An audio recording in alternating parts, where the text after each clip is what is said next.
Vukazi Mhlekazi seyivele ifikile eveni le-United Arab Emirates kulandzela kusuka kwayo eveni leSwatini. Indlovu yemhlaba emukelwe ngetandla letfokomele ngesikhathi ifika edolobheni le-Abu Dhabi. Ngalesihlanu emini indlovu yemhlaba inyathele edolobheni e-Abu Dhabi eveni le-United Arab Emirates. Yaqala-ke lo hambo lwayo lolutawucinisa budlelwano belivele eSwatini nalo ilive le-United Arab Emirates. Ngesikhathi inyathela e-Abu Dhabi indlovu yemhlaba itfoleke bukhosi be-United Arab Emirates buvule etandla kuyemukela yaphinze kemukelwa nangiloncuselela kangwane khona e-United Arab Emirates lusiba lukhulu uSifiso Dlamini.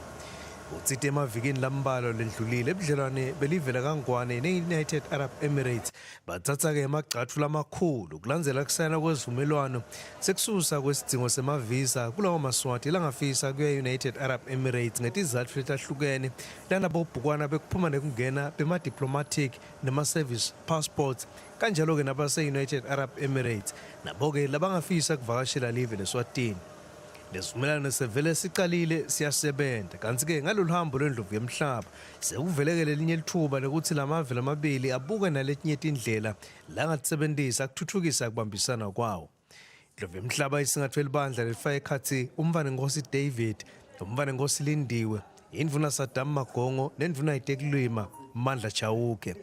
Labika kwetindzabeni ngisandile Makhanya naThabiso Dlamini e-Abu Dhabi eveni le-United Arab Emirates.